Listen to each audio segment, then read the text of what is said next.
Hello everyone. तो कैसे हैं आप लोग? उम्मीद है आप लोग बिल्कुल स्वस्थ होंगे, अच्छे से पढ़ रहे हैं।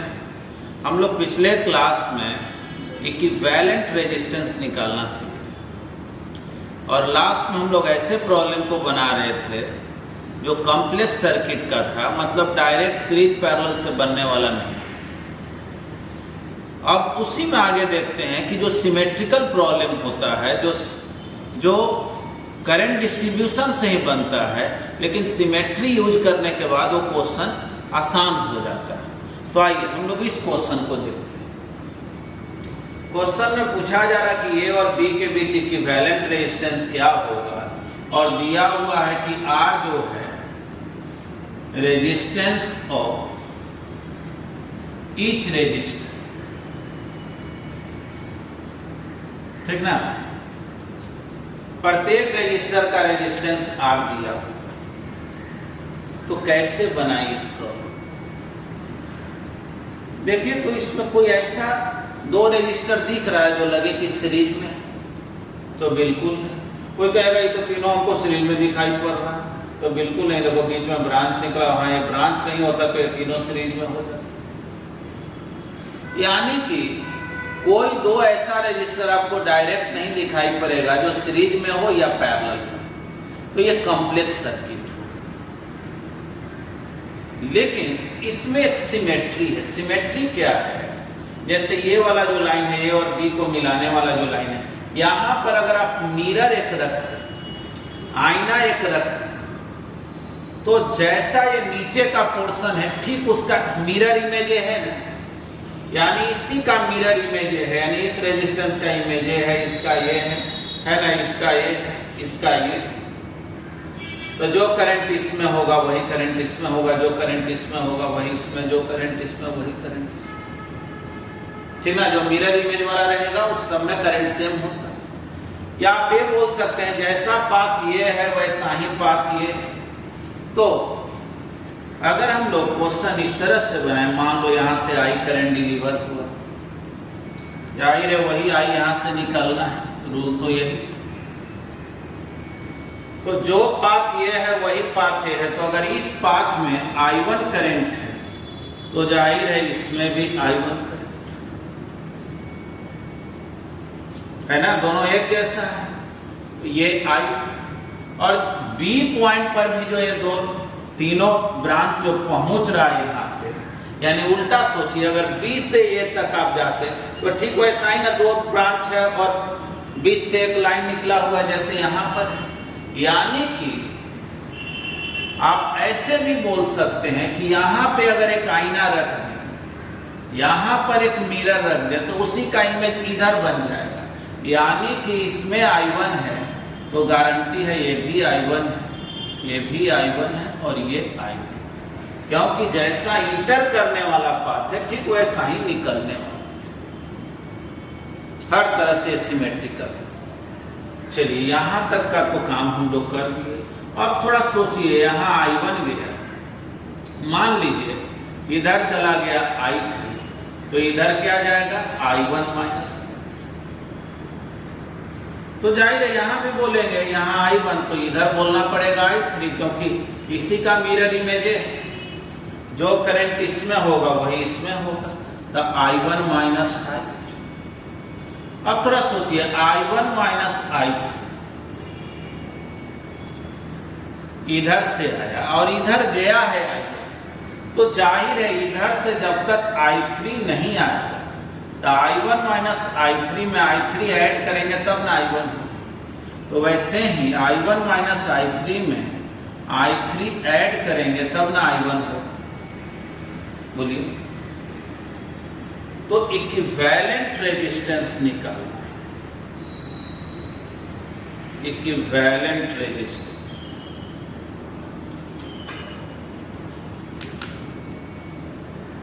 ए और बी के बीच में, तो VA minus VB divided by total,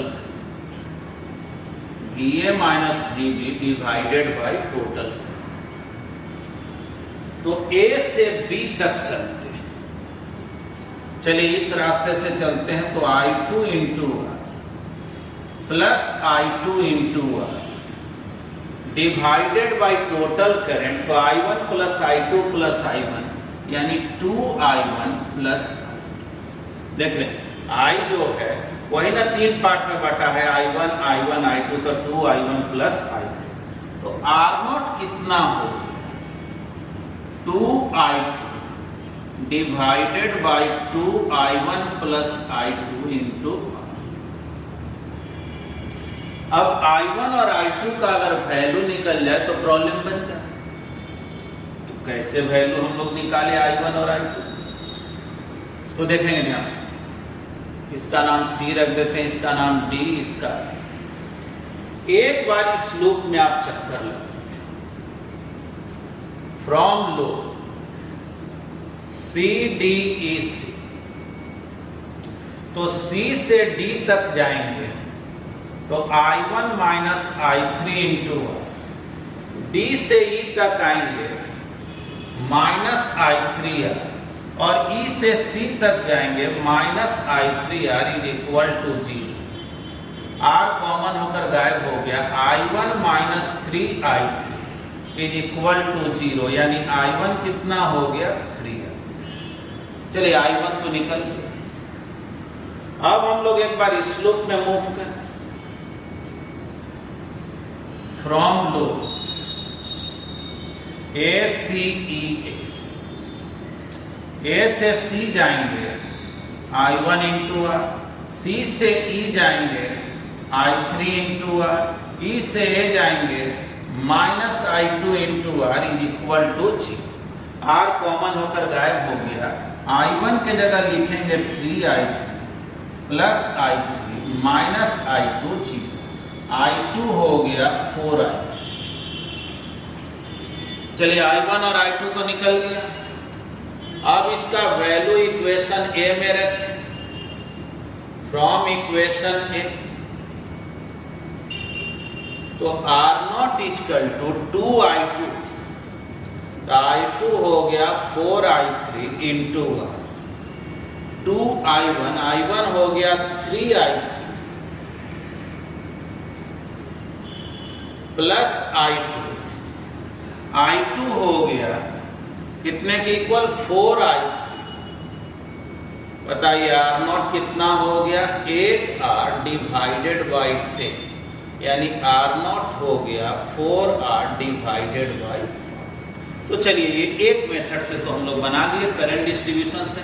देखिए जब सिमेट्री हम लोग यूज किए तो नंबर ऑफ लूप तो बहुत सारा था, फिर भी मेरा अननोन 3 ही आया था, I1 I2 I3। यानी सिमेट्री यूज करने से नंबर ऑफ अननोन कम हो गया, जिससे प्रॉब्लम बनाना आसान। ठीक है, अब इसी को दूसरे मेथड से बता दें, तब तक आप इसको लिखें।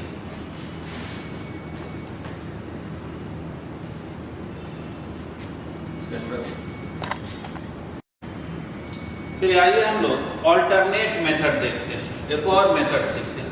चलो इसको सेकेंड मेथड देखें। अगर आप डायग्राम को ध्यान से देखें तो इधर से देखिए I3 करंट आ रहा, वही I3 इधर चला। देख लो यहाँ I3 ऐसे आया, वही I3 ऐसे चला, और I2 देखो यहाँ I2 सीधे चला गया। मतलब कि अगर इसी फिगर को हम लोग ऐसे बनाते तो देखो तो क्या करंट डिस्ट्रीब्यूशन पे कोई फर्क पड़ेगा? I3 ऐसे आया, I3 इधर चला, I3 इधर चला गया, और I2 सीधे चला गया। मतलब कि यहाँ जो हम लोग ज्वाइंट किए थे, ये जो जंक्शन बनाए थे, सही मायने में जंक्शन कोई एक्शन में नहीं था। ये अपना इधर से रास्ता जा रहा है, ऐसे जा रहा है, सीधे जा रहा है, भले लग रहा था कि सब आपस में जुड़ा हुआ है। तो ये जो पॉइंट E जिसका नाम दिए थे, तो बोलेंगे कि करंट डिस्ट्रीब्यूशन से ये पता चल रहा है कि ये जो जंक्शन है वो फॉल्स जंक्शन है। तो बोलेंगे क्या, point E is a false junction. ठीक ना। ये करंट डिस्ट्रीब्यूशन से पता चल रहा है कि पॉइंट ई जो है वो फॉल्स जंक्शन। तो प्रॉब्लम को कैसे बने, तो देखो ये दोनों सीरीज में है, R और R 2R और 2R R के साथ पैरेलल में है, तो 2R into R by 2R plus R यानी 2R by 3 हो गया। यानी इस केस में ये R है, ये 2R by 3 है, ये R है। देख लीजिए, समझिएगा, ये R और R मिलके ये तो 2R हो गया है दोनों सीरीज में।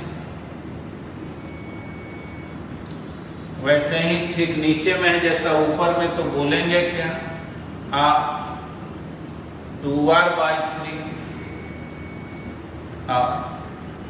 अब देखो ये तीनों सीरीज में R plus R 2R, 2R plus 2R by 3, 2R plus 2R by 3 कितना हो गया जी, तो 8R by 3, तो ये हो गया 8R by 3, ये भी क्या हो जाएगा 8R by 3, तो समझो ऐसे ये सब मिल करके हो गया 8R by 3। वैसे ही ये भी हो गया 8R by 3, और अब ये तीनों पैरेलल में हो गया, तो पैरेलल में रहता है तो 1 by R1 यानी 8R by 3, 1 by 2R, 1 by 8R by 3, तो 1 by R0, 3 by 8R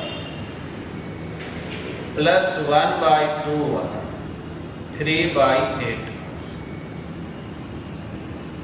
LCM हो गया 8R, 3 plus 4 plus 3, 1 by R0 कितना हो गया 10 divided by 8R, जाहिर है R0 हो गया 4R by 4, है ना, वही आंसर आ गया। तो ये सेकेंड मेथड हो, तो इसको भी एक बार आप लिख। चलिए अब इस क्वेश्चन को देखते हैं। कहा जा रहा ए और बी के बीच की वैलेंट रेजिस्टेंस निकाल। R जो है रेजिस्टेंस ऑफ ईच रेजिस्टर। देखिए पिछले ही क्वेश्चन जैसा है, लेकिन नीचे वाला पार्ट नहीं दिया गया, तो थोड़ा सोचिए, ये परफेक्ट सिमेट्री तो नहीं। ए से बी तक जाने के लिए यहां से चलेंगे तो दो रास्ता है, क्या दोनों रास्ता एक जैसा है, तो बोलेंगे नहीं। यानी इसमें अगर हम I1 करंट दिखाएंगे, मान लो यहाँ से I करंट चला है, इसमें अगर I1 दिखाएंगे तो गारंटी है कि इसमें I1 नहीं दिखा, इसमें कुछ अलग दिखाना पे, या I माइनस I1 दिखाइए, चाहे मान लो I2 दिखाए, बोलेंगे I1 और I2 मिलके I2। अब थोड़ा ऐसे सोचें, यहाँ पर जहाँ पे करंट पहुंच रहा है, तो यही काम अगर आप B से A चले होते तो आप बोलते ना इधर I1 और इधर I2। यानी कि ये अगर वर्टिकल लाइन खींचे तो उसके तो ये सिमेट्री है। यानी एक तरह से आप बोल सकते हैं कि यहाँ I1 करंट है तो निकलते समय भी यहाँ क्या होना चाहिए, I1, और यहाँ होना चाहिए I। ठीक ना। देखने का ये तरीका है कि अगर A से आप B चले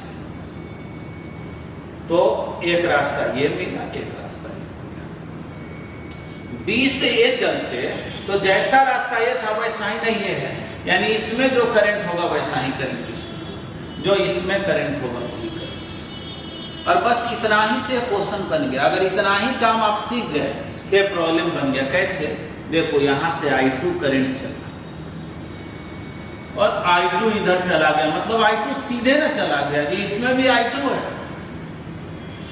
ठीक ना। हमको क्वेश्चन के सिमेट्री से ये पता चला कि इसमें I1 इसमें I2 होना चाहिए।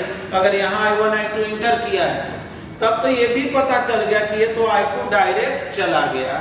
यानी ये जो पॉइंट है, मान लो इसको हम C बोले, तो बोलेंगे कि पॉइंट C जो है, point C is a false junction. मतलब कि यहाँ से कोई करंट का डिस्ट्रीब्यूशन नहीं हो रहा, I2 तो सीधे चला गया।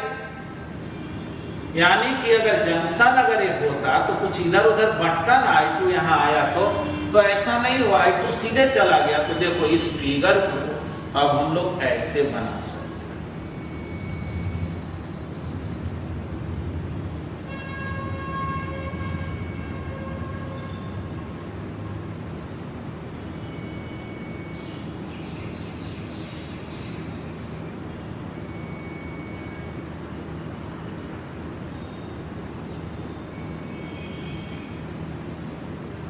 ठीक ना, क्योंकि ये जंक्शन हम हटा भी दिए तो करंट पर कोई I2 जो है सीधे चला गया, यहाँ I1 आया, अब I1 I3 इधर बटे I1 माइनस I3 जो भी हो, मतलब ये तो पता चल गया I2 से ही कि ये जंक्शन फॉल्स।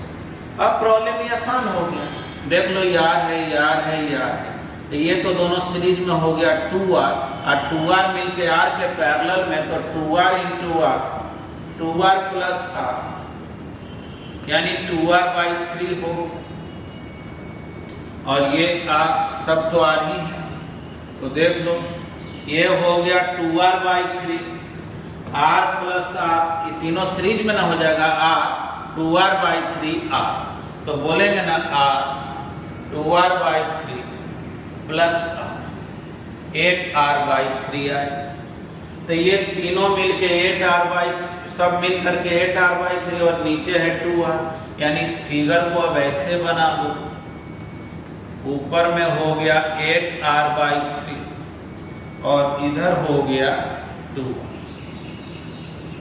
अब ये दोनों पैरेलल में है तो 1/R1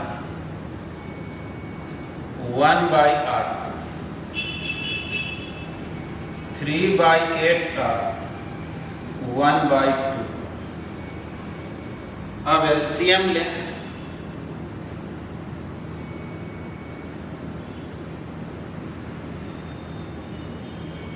देख लो 3 + 4, R0 का वैल्यू हो गया 8R डिवाइडेड बाई 6, ठीक ना, 8R डिवाइडेड बाई 7। चलिए अब इसको नोट कर लें। देखिए अभी इस क्वेश्चन को हम लोग बनाए थे, लेकिन इसमें एक और मेथड आपको सिखा दे रहे हैं जिसको हम लोग फोल्डिंग मेथड बोलते हैं।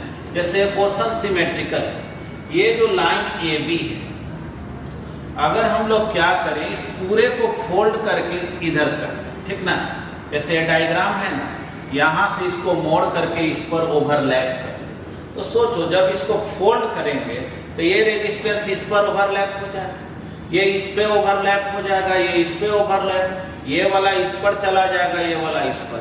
और याद रखेंगे जब भी सिमेट्रिकल प्रॉब्लम हो और जब ओवरलैपिंग होता है तो जो जो रेजिस्टेंस एक दूसरे से ओवरलैप होता है वो पैरेलल कॉम्बिनेशन में काउंट होगा, यानी ये दोनों पैरेलल में लेंगे, ये दोनों पैरेलल में लेंगे, ये दोनों पैरेलल, ठीक ना, मतलब कि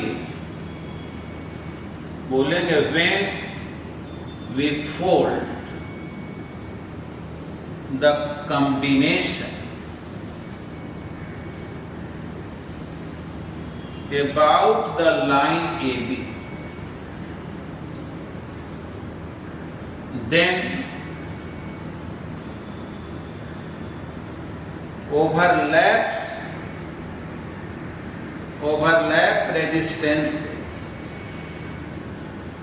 are taken in parallel, ठीक ना, उसको आप पैरेलल में काउंट कर सकते। तो देखिए उस केस में क्या, ये जब इस पर ओवरलैप करेगा तो पैरेलल में होगा, ये दोनों पैरेलल हो गया तो R और R मिलके कितना हो गया R/2, फिर ये दोनों पैरेलल में तो R/2, फिर ये दोनों पैरेलल में हो गया R/2, ठीक है, ये इससे ओवरलैप करेगा तो ये भी पैरेलल में R/2, ये इस पर ओवरलैप करेगा, ये भी पैरेलल में R/2, और ये R और फिर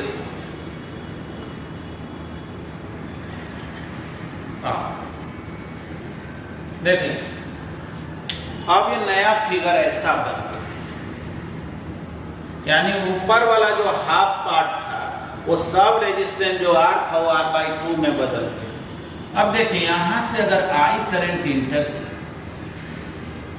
जाहिर है वही करंट निकालना है, अभी भी कोई सीरीज पैरेलल में नहीं दिख रहा है, लेकिन पिछला ही क्वेश्चन जैसा तो होगा, इसके ठीक पहले जो बतलाया ऐसा ही तो अरेंजमेंट था। सोचो जैसा ये पाथ अगर यहाँ से इधर आते, देखो ये भी R/2 ही है, तो यहाँ से इधर आते तो ऐसा ही ना ये पाथ है, जैसा ये है वैसा ही ये है, यानी इसमें अगर गया I1 करंट, इसमें I2, तो इसमें भी होगा I1 और इसमें होगा।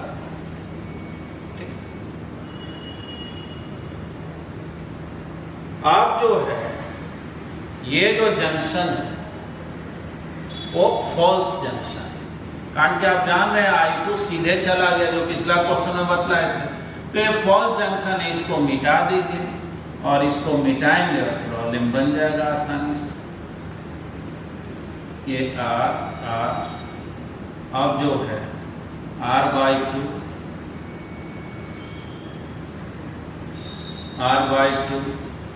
ये भी हो गया R/2 R/2। देखिए R/2 और R/2, R हुआ क्या, R और R/2 पैरेलल में है, तो R into R/2 divided by R plus R/2 कितना हो, तो ये हो गया, ये 2 तो कैंसिल हो गया, देख लो R/3 हुआ, ठीक ना, तो ये R/3 हो, ये R/3, ये R/2, ये R/2, ये तीनों सीरीज में, तो इसको अलग से सॉल्व कर ले, R/2 plus R/2 plus R/2 तो R होगी, ये ट्रायंगल जो है वो R/3 है, तो जाहिर है ये हो गया 4R/3, तो सोचो ये हो गया 4R/3 और ये 2R है और दोनों पैरेलल में, तो बोलेंगे 1/4R/3 plus 1/2R, 3/4R 1/2R, LCM हो गया 4R, 3 प्लस 2, R0 हो गया 4R/5। ठीक है, इस क्वेश्चन को हम लोग 3 मेथड से इसलिए सीखे क्योंकि हर तरह का मेथड आप जान जाएंगे, ठीक ना। तो पहले आप इसको लिख, क्योंकि जनरली क्यूब से रिलेटेड प्रॉब्लम ढेर सारा आपसे पूछा जाता है अलग अलग टाइप का, तो वो सब क्वेश्चन आपको बतला दे रहे हैं। जैसे एक क्यूब है, प्रत्येक साइड का रेजिस्टेंस दिया हुआ है कि R, कह रहा करंट A से इंटर कर रहा, B से बाहर निकल रहा, इक्विवेलेंट रेजिस्टेंस बतलाओ क्या होगा A और B के, A और B के बीच इक्विवेलेंट रेजिस्टेंस क्या होगा, तो कैसे बनाएगा इसको, तो करंट A से इंटर कर रहा है, B से बाहर,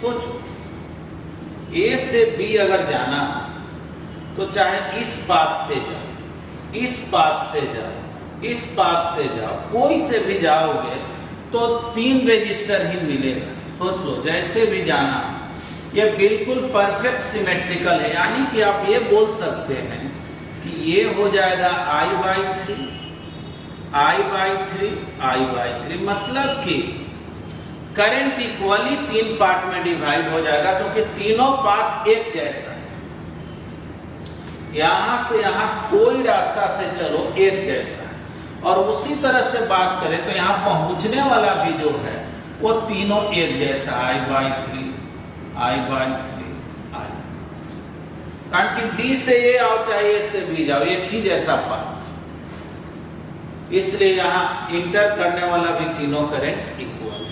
अब थोड़ा सोचिए, ये I/3 और यहां से करंट को यहां पहुंचना है, तो करंट इधर से भी जा सकता है, इधर से भी, तो सोचो इधर से चले या इधर से चले वो एक जैसा है क्या, तो ये I/3 है, तो जैसा रास्ता ये वैसा ही है, यानी ये बट गया I/6 I/6, मतलब हाफ हाफ बट गया, दोनों चूंकि एक जैसा पाथ है इसलिए हाफ हाफ बट। अब देखिए जैसे ये I/3 और यहां पहुंचना है तो फिर वही बात हो गया, जैसा ये रास्ता वैसा ही ये रास्ता I/6 I/6। फिर देखें I/3 यहां पहुंचा, यहां से करंट को यहां जाना है, तो जैसा पाथ ये है, जैसे यहां गए एक रेजिस्टेंस, 2 रेजिस्टेंस, एक ब्रांच, इसमें भी देखो एक रेजिस्टेंस बीच में, यानी ये दोनों पाथ एक जैसा है, तो I/6 I बाई 6।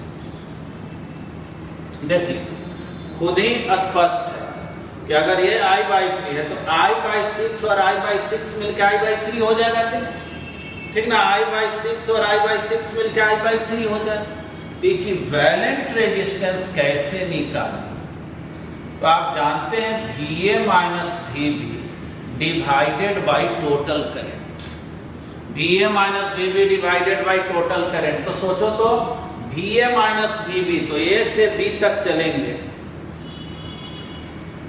तो कोई रास्ते से चलिए, अगर इस रास्ते से चलते हैं क्योंकि इसमें देखो एक ही अननोन है तो डायरेक्ट प्रॉब्लम बन जाएगा, केवल I ही अननोन है। ऐसा डायग्राम ही दिया हुआ है कि current I by 3 I by 6 इस तरह से हो जा रहा है। तो यहां से यहां चलेंगे तो I बाई 3R फिर I by 6R plus I by 3R divided by R। तो R by 3 R by 6 R by 2R plus R plus 2। R not कितना हो गया देख लीजिए 5R बाई 6 आंसर डायरेक्ट बन। अब देखिए इसी क्वेश्चन को आप और कैसे सोच सकते हैं, एक और मेथड बताते हैं। देखो अगर मान लो 1 मिनट के लिए इस पॉइंट को हम A बोले और इस पॉइंट को हम नाम दे रहे हैं C।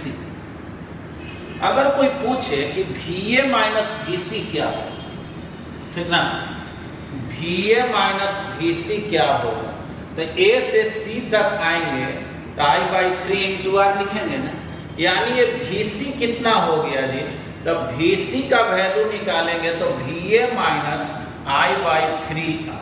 यानी देखो इससे हम क्या सिखाना चाहते हैं, जैसे अगर पॉइंट A पर पोटेंशियल VA है तो कोई पूछे C पर कितना होगा तो VA माइनस I बाई 3 यानी करंट के डायरेक्शन में आप जाते हैं तो पोटेंशियल घट जाता है, यानी C पर कम ना हो जाएगा। कितना से कम हो जाएगा तो माइनस I बाई 3R से। तो वैसे ही सोचो यहां से यहां भी जब जाएंगे तो I बाई 3R से कम हो जाएगा, यानी जो पोटेंशियल इसका है वही इसका है तो इसका भी नाम C रख देते हैं, मतलब इक्वल पोटेंशियल वाला पॉइंट को सेम नाम दे देते हैं। सेकंड मेथड बता रहे हैं।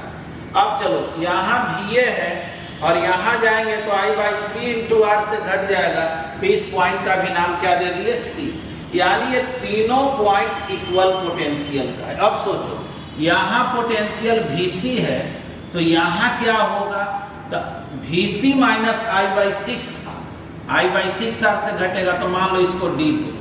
तो वैसे ही यहाँ जाओगे तो यहाँ VC है तो यहाँ क्या होगा VC minus I by 6R, यानी कि यहाँ भी पोटेंशियल वही होगा जो यहाँ होगा। फिर देखो ये पॉइंट VC है, यहाँ जाओगे तो करंट के डायरेक्शन में जाओगे तो VC minus I by 6R, यानी ये भी पॉइंट D हो गया। यानी कि जितना पॉइंट का पोटेंशियल इक्वल था उसको हम सेम नाम दे दिए। इससे क्वेश्चन एक दूसरे मेथड से भी आप बना सकते हैं। A और B के बीच में 2 पॉइंट आया C और D। देखें जी A और C के बीच एक रेजिस्टर, A और C के बीच एक और, A और C के बीच एक और, यानी A और C के बीच 3 रेजिस्टर।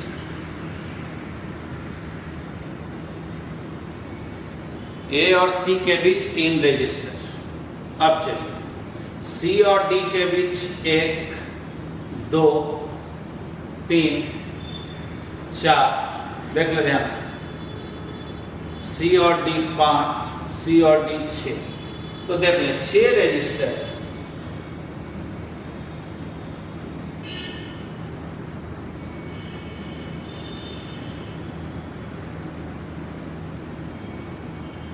रेजिस्टर हो गया C और D के बीच। अब D और B के बीच तो D और B के बीच 1 2 3 रेजिस्टर।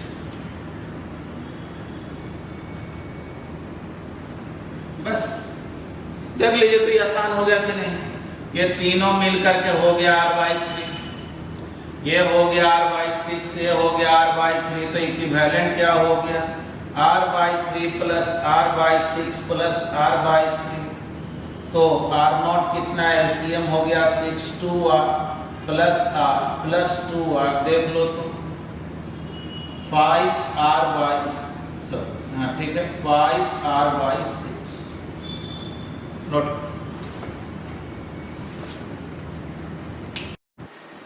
देखिए क्यूब से ही रिलेटेड क्वेश्चन है, लेकिन इसमें थोड़ा सा फर्क है कि करंट जो है यहां से इंटर कर रहा है और यहां से निकल रहा है। क्वेश्चन में वही है, आर जो है रेजिस्टेंस है, प्रत्येक रजिस्टर का रेजिस्टेंस ऑफ ईच रजिस्टर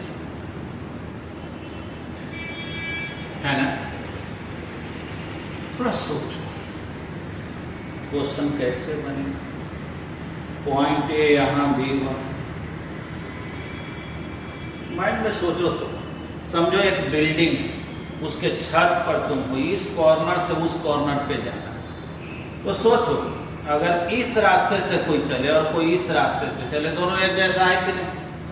तो अगर इसमें हम करंट I1 दिखाएं तो ये गारंटी है कि इसमें भी हमको क्या दिखाना पड़ेगा, I1। और थोड़ा उल्टा सोचो, अगर B से ये दौड़ के आता तो जैसा रास्ता ये है वैसा ही रास्ता ये, यानी कि इसमें अगर I1 होता तो इसमें भी I1, यानी कि वही I1 करंट बाहर निकलते समय भी होगा। देख लो A से कहाँ जाना है, B पर, तो हम इस रास्ते से जाएं या इस रास्ते से जाएं, दोनों एक जैसा है, लेकिन एक रास्ता तो इधर भी है, तो बोलेंगे हाँ ये अलग रास्ता है, ये तो बहुत लंबा रास्ता है, इसलिए हाँ इतना जरूर बोलेंगे कि इधर जैसे I1 इधर I1, ये दोनों इक्वल होगा, क्योंकि हम ऐसे जाएं चाहे ऐसे जाएं दोनों एक जैसा है। तो I1 और ये अलग है तो I2, और जहां पे करंट पहुंच रहा है वहां भी ठीक ऐसा ही अरेंजमेंट दिया हुआ है, यानी कि ये दोनों रास्ता एक जैसा है तो I1 आएगा और इसमें आएगा कौन, ठीक। मान लीजिए आप इतना काम कर, इतना भी काम अगर कर लिए तो आप समझिए कि बहुत काम कर लिए। कैसे, देखो यहां से I1 चला और I1 इधर चला गया, यानी इधर तो कुछ नहीं किया, I1 डायरेक्ट ऐसे में चला गया, इधर कुछ नहीं गया, फिर जब वो I1 चला इधर I1 चला गया, यानी इधर कुछ नहीं गया, यानी कि ये जो दोनों रजिस्टर है, ये A और B नाम दे दे रहे हैं, ये दोनों रजिस्टर में कोई करंट पास नहीं कर रहा, इधर से I1 जा रहा, I1 इधर चला, I1 गया, I1 इधर चला गया, यानी ये दोनों जो वो यूजलेस, बोलेंगे क्या, resistance A and B can be removed, ठीक ना, ये यूजलेस है। यानी प्रॉब्लम बनाते समय आप इसको मत बनाइए, क्योंकि I1 सीधे इधर जा रहा, इधर तो कोई करंट जा ही नहीं रहा, या इधर से कोई करंट आता भी तो ये बदल जाता, यानी ये यूजलेस हो। तब इसी फिगर को अब ध्यान से देखें, यहां पॉइंट ए,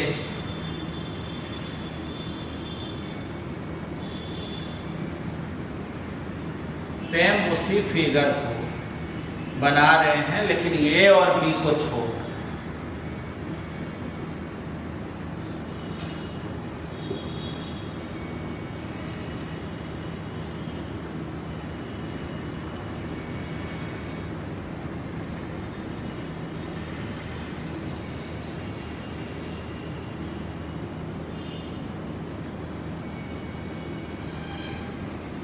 ये पॉइंट ए और ये पॉइंट, इक्विवेलेंट रेजिस्टेंस क्या हो, तो R और R ये हो गया 2R, ये भी 2R, और 2R और 2R पैरेलल, तो R हो, यानी ये चारों मिल करके R हो, यानी आप नया फिगर बनाए, यहाँ A और B, तो इस क्वाड्रिलेटरल को हटा के इसके जगह क्या लिख दिए, R, ये R, ये भी फिर चारों मिल करके हो गया R, और ये भी है, ठीक है ना। ठीक ना, 2R पैरेलल में है तो R। अब देख लो तो ये 3R है और ये R, यानी कि एक स्टेप और फिगर बनाए, ऊपर R और नीचे ये तीनों सीरीज में 3R।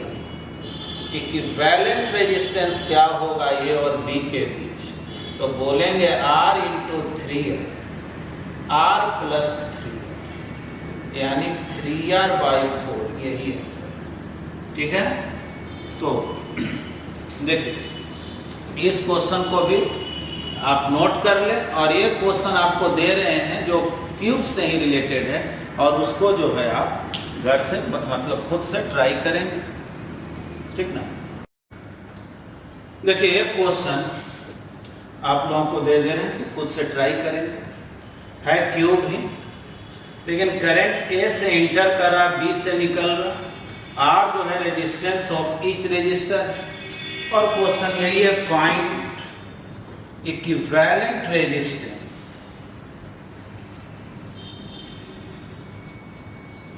Between A and A और बी के बीच इक्विवेलेंट रेजिस्टेंस निकालना। तो इसको आप ट्राई कर लीजिएगा, और अब जो भी क्वेश्चन चाहे वो सीरीज पैरेलल पर बेस्ड हो, करंट डिस्ट्रीब्यूशन पर बेस्ड हो, आप उसको काम कर सकते हैं। वैसे हम लोग किरचॉफ्स लॉ पढ़ेंगे आगे, तो और भी सारा एग्जाम्पल लेंगे, लेकिन मेन आपको कंसेप्ट रेजिस्टेंस तक का सिखा दिए। देखिए स्टार्ट में हम इसीलिए काम किए कि अलग अलग शेप का कंडक्टर हो तब रेजिस्टेंस कैसे निकालेंगे, कोई वायर को खींच करके बड़ा कर दे छोटा कर दे तो उसमें रेजिस्टेंस का काम कैसे करेंगे। आपको ये सिखाए कि टेम्परेचर का इफेक्ट रेजिस्टेंस पर कैसे होता है, कलर कोड का प्रॉब्लम कैसे बनाएंगे, और इक्विवेलेंट रेजिस्टेंस कैसे नहीं। तो आप टाइम के पॉइंट ऑफ व्यू से करंट इलेक्ट्रिसिटी के मेजर पार्ट को पढ़ लिए। अब हम लोगों को थियोरेटिकली पढ़ना है किरचॉफ्स लॉ, व्हीटस्टोन ब्रिज, उसके एप्लीकेशन में मीटर ब्रिज, पोटेंशियोमीटर, है ना। तो ये सब हम लोग आगे पढ़ेंगे। आज जो है इतना ही सीखते हैं। थैंक यू, धन्यवाद।